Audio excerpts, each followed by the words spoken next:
Bonjour, bienvenue, mon nom est Ibrahima Touré, je suis consultant en informatique chez EDMR.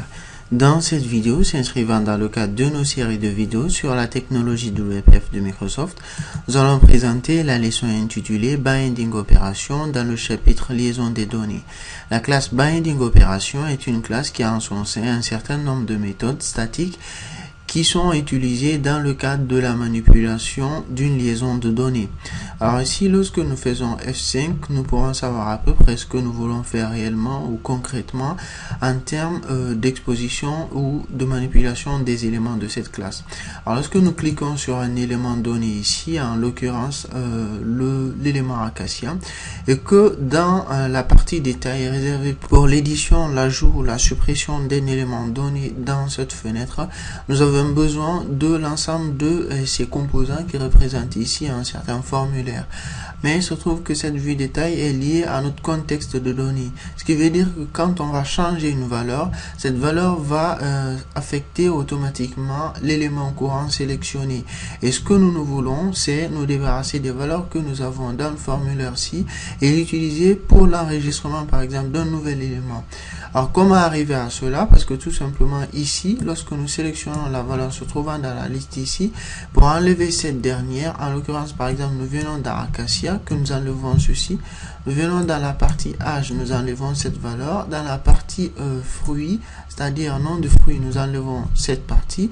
Et nous enlevons la partie correspondante à la valeur, c'est-à-dire à la description. Ce qui va se passer tout simplement, c'est que quand on va revenir ici dans la liste, ce que nous allons remarquer qu'il a perdu tous les éléments. Donc quand nous double-cliquons sur ce dernier pour ajouter de nouveaux éléments ici à ce niveau, ce qui va se passer, c'est que on va tout simplement assister à une modification de l'élément couramment sélectionné. Ce qui revient ici alors à la répercussion de ce que nous avons saisi dans la partie description ici, dans la partie en tête, élément qu'on a vu depuis la vidéo précédente. Alors pour nous, l'objectif dans cette vidéo ici est de pouvoir faire un vidage de l'ensemble des éléments qui se trouvent ici en termes de données dans notre vue détail, et puis de mettre de nouvelles valeurs ici et enregistrer cela dans notre collection ou bien dans notre stock de données. Alors pour ce faire, nous enlevons ceci. Et c'est à partir de là que nous allons avoir besoin de la classe Binding Operation. Mais bien avant d'arriver à cette classe, on s'est donné le temps entre deux dans le contrôle, c'est-à-dire dans notre contrôle utilisateur vue détail, d'ajouter deux événements personnalisés. Donc lorsque nous venons dans notre partie vue détail ici et que nous allons dans la partie code, ce qu'on peut remarquer ici, c'est que nous avons deux événements. Un premier événement au clic sur le bouton, c'est-à-dire nouveau, et un second élément lorsque la grille qui contient la vue détail est rétaillée. Alors en ce moment, pour ces deux différents événements-là qui sont ici exposés à ce niveau, nous avons vu dans le chapitre contrôle utilisateur comment réaliser un événement et l'exposer via un contrôle utilisateur.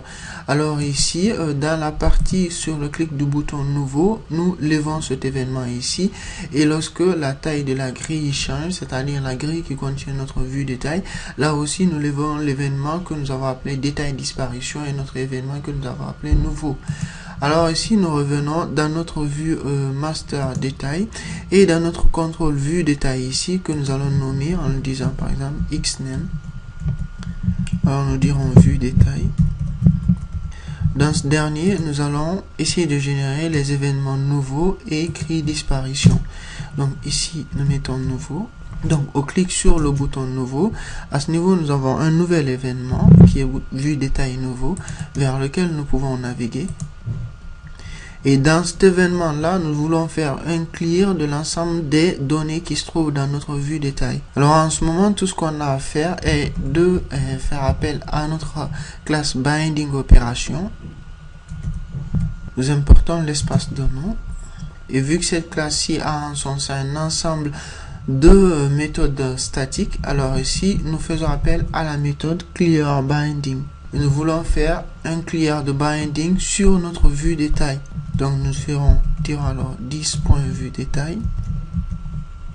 Et puis après, nous précisons la propriété que nous voulons délier. C'est-à-dire que la liaison se trouve accrochée à l'une des propriétés de dépendance dans notre contrôle vue détail. Alors si la propriété que nous visons spécifiquement est la propriété data context. Alors en ce moment, nous faisons data context property. Et puis voilà. Et après avoir fait cela, nous revenons ici in phase of sync. Nous double-cliquons sur notre élément Acacia ici, nous cliquons sur le bouton nouveau et ce qu'on remarque ici est qu'il a perdu tous les éléments. À ce niveau, ce qu'on peut remarquer, c'est que la liaison se trouvant sur notre vue détail est partie. Toutes les données qui se trouvaient dans les différents contrôles, c'est-à-dire dans nos formulaires ici, dans la vue détail, sont tout simplement effacées. Et nous remarquons qu'au niveau de la partie en tête ici, c'est-à-dire la description se trouvant pour l'élément courant, est toujours là. Donc, lorsque nous revenons ici et que nous plaçons une valeur ici, donc cette valeur n'est pas automatiquement répercutée là. C'est-à-dire que les données continuent à rester dans la collection ou dans le stock de données, mais que simplement la liaison se trouvant au niveau de cette vue détail là et qui lui permettait de se lier intimement à la liste est simplement enlevé. Alors, du fait de l'enlèvement de cette liaison, nous pouvons alors en ce moment utiliser ce formulaire pour faire ce que nous en voulons en termes d'ajout, par exemple, d'une donnée précise. Mais après, pour la suite, il y a un autre élément assez important, c'est que lorsque nous revenons à notre liste ici, que nous cliquons sur un autre élément, par exemple ici, nous voyons que nous n'avons plus la liaison au niveau de notre formulaire. C'est-à-dire qu'à supposer que nous avons cliqué sur le bouton nouveau, que toutes les données se trouvant dans le formulaire sont partis et que nous avions procédé à l'opération d'ajout par exemple de ce que nous avons saisi ici à notre liste des données et que pour la suite nous voulons remettre la liaison qu'on avait enlevée suite au clic sur le bouton nouveau en revenant sur la liste et puis de pouvoir par exemple éditer les valeurs d'un élément couramment sélectionné. Comment pourrons-nous alors remettre la liaison sur cette liste ici? Pour ce faire, nous allons venir dans une nouvelle méthode que nous allons générer au niveau de notre vue détail et puis à l'intérieur de ce dernier nous allons essayer de rétablir la liaison que nous avons enlevée. Donc nous venons dans notre partie master détail et là nous allons essayer de générer notre méthode que nous avons appelée détail disparition. Donc nous allons faire générer un nouveau gestionnaire d'événements et en ce moment nous allons naviguer vers ce gestionnaire d'événements.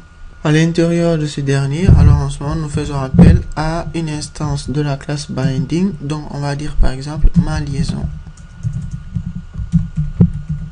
qui va être égal à une nouvelle instance de la classe binding. On sait qu'un binding est défini par un ensemble d'éléments, c'est-à-dire lorsque nous revenons dans notre master détail ici, nous avons le binding data context. Ce qu'on avait fait précédemment, c'était d'enlever ce binding là, c'est-à-dire cette liaison. Alors nous voulons remettre cette liaison. D'abord, cette liaison là est définie par son attachement à la propriété item courant arbre qui se trouve dans la classe arbre. Alors nous revenons dans la partie de liaison ici et nous disons ma liaison. Donc nous définissons le path de cette liaison. En ce moment nous faisons appel à une nouvelle instance de property path pour lequel nous allons spécifier la propriété à laquelle l'élément est lié. Donc nous revenons dans notre partie master détail ici, nous copions le nom de cette propriété, revenons ici et nous collons le nom de la propriété ici. Après nous spécifions le mode de liaison, donc ma liaison.mode. Lorsque ce mode là n'est pas spécifié, alors par défaut le mode two-way est choisi. Et par exemple nous disons binding mode. Et en termes de mode, nous pouvons par exemple choisir le mode one-way, c'est-à-dire en un seul sens. Et puis à notre vue détail, donc 10 vue détail, nous faisons appel à la méthode setBindings dans ce dernier, qui demande alors à ce que nous précisons une propriété. Donc nous faisons appel à notre vue détail.dataContext propriété.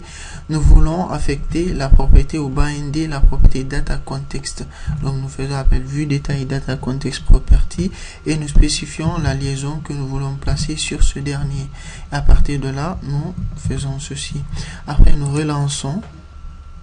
Et ce que nous remarquons ici sur notre élément, donc nous double-cliquons sur ce dernier, notre élément se trouve là, nous faisons nouveau, la liaison part sur ce dernier, après nous pouvons faire tout ce que nous souhaitons en termes d'opération. après, ici, nous revenons à notre valeur et nous repartons et la liaison est rétablie.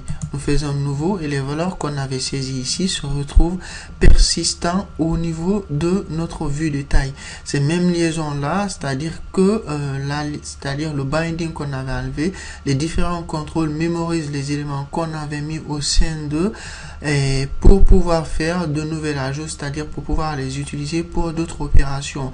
Et puis par après, lorsque nous cliquons sur ce dernier, nous savons que alors automatiquement la taille de la grille va changer pour l'affichage de notre liste, ce qui va automatiquement remettre l'ensemble des différentes liaisons et ce qui pour autant ne va pas enlever les valeurs que nous avions ici.